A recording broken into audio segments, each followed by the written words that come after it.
Welcome to the 18th video in this series, making a top-down racer with Godot 2D. And in this one, what we're going to do is we're going to persist the best lap times that we get per track into files such that we can then load them back up between plays of the game. When it comes to saving and persisting data between plays, Godot actually offers a very convenient way to do it.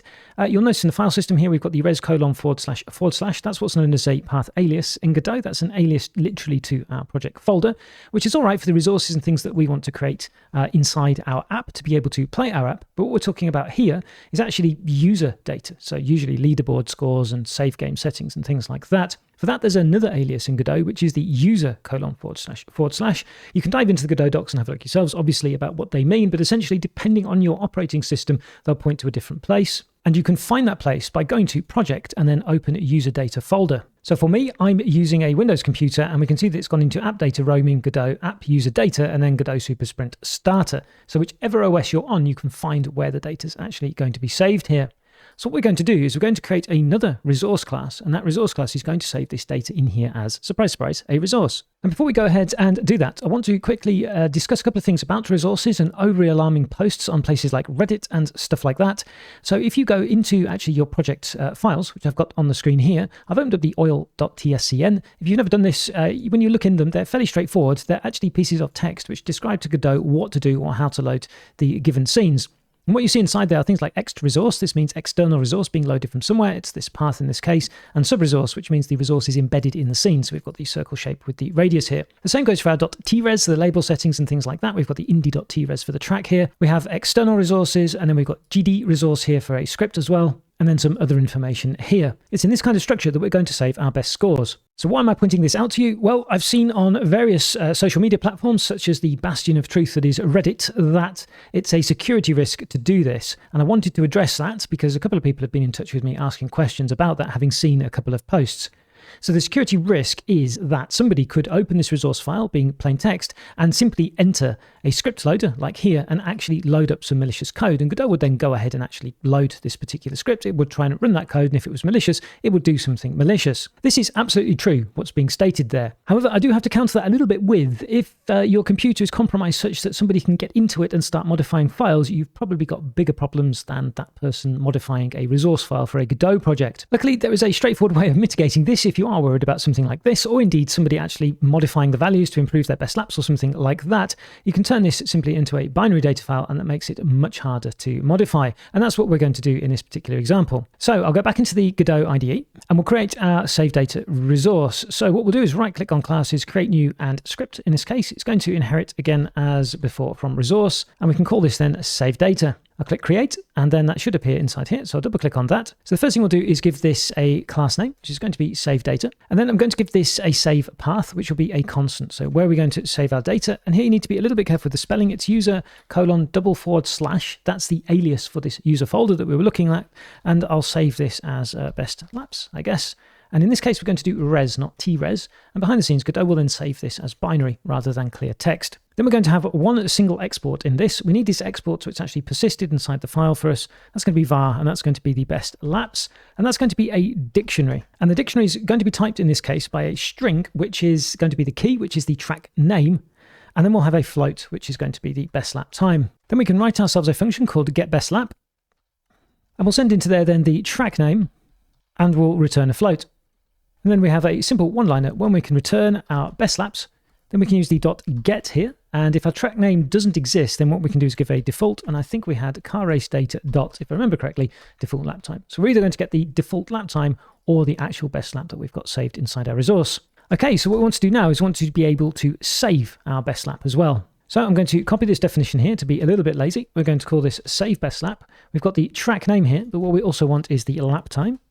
And then the return type of this can be void. So first of all, we want to get the previous lap time. So I'll call this previous. It's going to be of type float. And that's going to be the get best lap for our track name.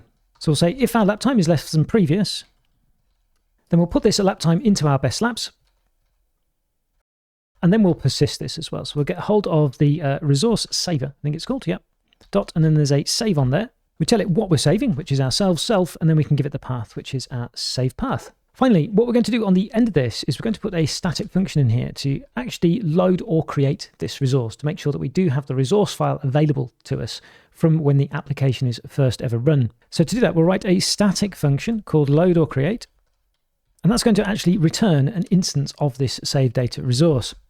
And you'll see that we'll use this inside our game manager. Our game manager is going to have a property which is the save data, and it's immediately, as soon as it enters the tree, going to invoke this load or create to get itself a single instance of our save data, which we'll use then to manage the laps. So the first thing is we need to find out if we have something. So there is something called a resource loader, and on there we can do exists, and we take our save path. So if that does exist, then we're going to load that. So we'll return a resource loader dot load and the path. Otherwise, we don't actually have anything. So what we're going to do is create an instance of this resource and immediately save it. And then when we've done that, we also need to return that as well. So we'll make a var data that's going to be of type save data. And that's going to be equal to save data.new. And then we're going to save that. So I'll take this line from here. We'll do resource saver.save data.save path. And then finally, we'll return our data. So we can do save data.load or create from somewhere else to get a single instance of this, which is then either the existing resource that was saved to file, or we create one immediately. So let's do that. Let's go to our game manager. And inside our game manager, what we'll do is we'll make a new var here, which is going to be our save data. I'll just call that data, and that can be of type save data.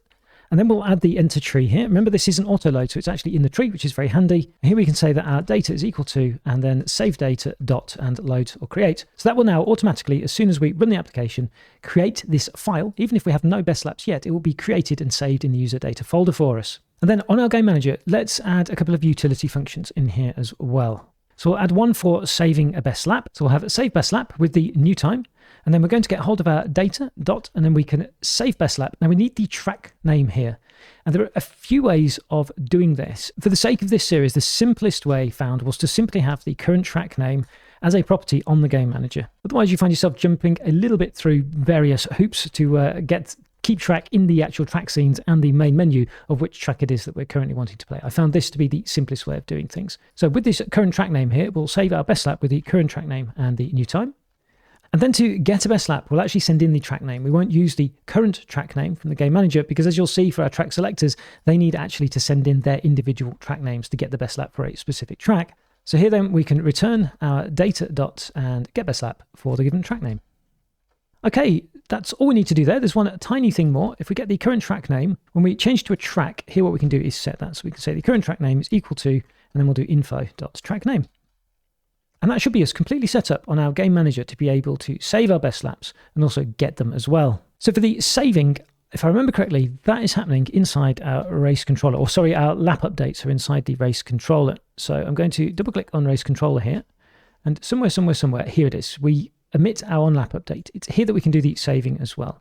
We'll only do this though for the player car. So we're going to say if the car is, and we want player car, then we can get hold of our game manager dot, and then we want to save best lap and simply send in our lap time, which I can't remember, where's that? Yep, there it is, info lap time. So now every time we complete a lap, in theory, we should update our best lap if it was a best lap for this particular track, because the game manager already has the track. So before we test all this out, let's plow ahead and set up the track selector as well. So I'll go to the track selector, to the view. I'm trying to remember what we've done in here. We did the previous video and I've forgotten already. Okay, so we've got the best lap label. And if we go into the scripts, we have the track label here and the texture direct, but we haven't got the best lap label. So let's drag that in here.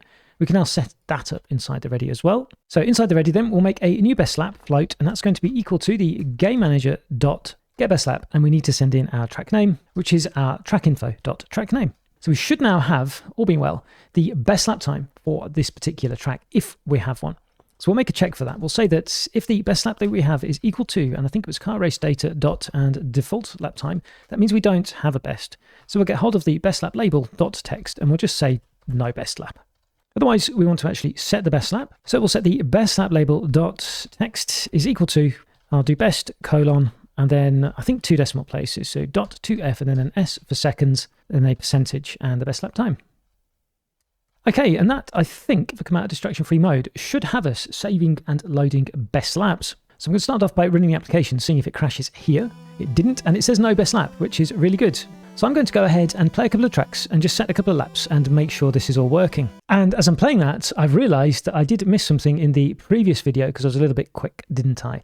And that is that the tree's now paused, and you can see here that I'm unable to escape back to the main menu. And the reason for that is luckily quite straightforward. I forgot something. So what's going on is when we pause the tree somewhere inside our game UI, where are we? Here we are. When we pause the tree, it's literally paused, no inputs received or anything like that. And that includes the game UI. So when the tree is paused, I'm unable to press the UI cancel to go back. So I'm going to select the game UI's root node here, go to process, go to modes here and select always here. And now it won't be affected at all by the pausing of the tree. Now, whilst doing that, I did set a best lap. So I'm actually going to run the project here and see if it appears, and it has. I've got the 7 seconds here for the indie.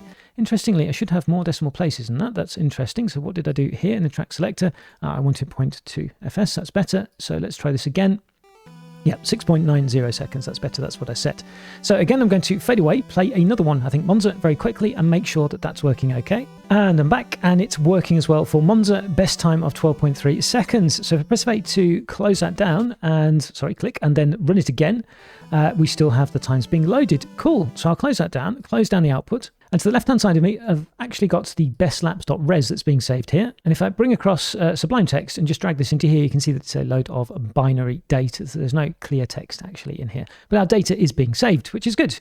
So I'll close that down and get rid of that. So apologies to that with the pausing. I'm sure you probably noticed that in the previous video. I only just noticed it now. But I think in terms of functionality, that's more or less complete for the game itself. We can view the tracks, we can navigate backwards and forwards, we can race, and we can set best laps. Obviously, on the tracks themselves, we need to tune things a little bit in terms of how often oil slicks are being dropped and the speeds of the cars and things like that. But that comes right at the end, because now we've got the last big feature to attack, and that's making the AI a little bit better than it is. And we'll look at that in the next video.